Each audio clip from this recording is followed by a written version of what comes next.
సంవత్సరాల తరబడి ఎన్ని మందులు వాడినా మీ మోకాల నొప్పులు తగ్గట్లేదా? ప్రాణ పెయిన్ క్లినిక్ లో అత్యాధునిక చికిత్స. ఈ దేశానికి భారతీయ జనతా పార్టీ ముప్పుగా మారింది. ఈ దేశంలో భారతీయ జనతా పార్టీని తొలగించాల్సిన బాధ్యత ప్రతి ఒక్క కాంగ్రెస్ పార్టీ కార్యకర్త మీద ఉన్నది.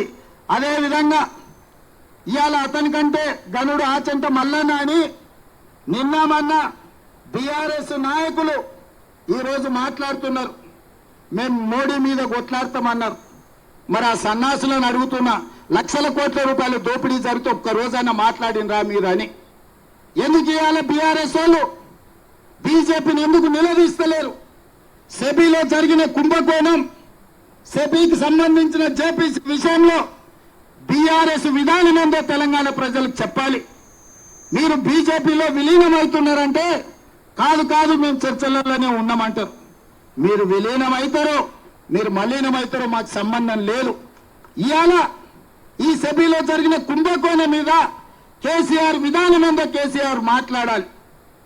ఇవాళ కేటీఆర్ ఎందుకు ఈ విధానాన్ని ప్రశ్నిస్తూ ఈ ట్విట్టర్ తిన్ను తన ట్విట్టర్లో పెట్టట్లేదు అని నేను అడుగుతున్నా. అక్కడికి వచ్చేది అక్కడికి రాంది.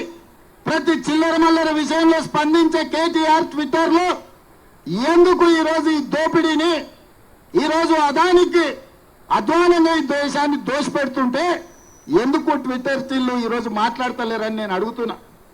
టీఆర్ఎస్ వాళ్ళకి పట్టిలేదా? ఈ దేశ సంపద దోస్తుంటే బీజేపీకి అనుకూలంగా మీరు ఉన్నారని ఇది ఒక్కటే స్పష్టమైన సాక్ష్యం కదా.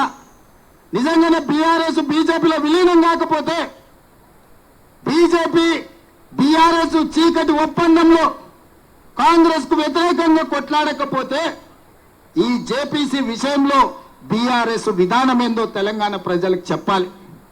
ఇవాళ ఆ సన్యాసులు మోడీని, అమిత్ షా గారిని మెప్పించడానికి, సంతోషపెట్టడానికి అంతర్జాతీయ ఎయిర్పోర్టుకున్న రాజీవ్ గాంధీ పేరు తీసేస్తామంటారు. సచివాలయం ముందర ఉన్న విగ్రహాన్ని తొలగిస్తామంటారు. నేను అడుగుతున్నా, మీ తాతలు ముత్తాతలు మీ మొత్తం జాతి వచ్చినా రాజీవ్ గాంధీ గారి విగ్రహాన్ని కూడా ముట్టుకోలేరు. మీ బిజినెస్ ఏదైనా మీ ఊర్లో ప్రమోషన్ చేయాలంటే అది సుమన్ టీవీతోనే సాధ్యం. ఇప్పుడే సంప్రదించండి.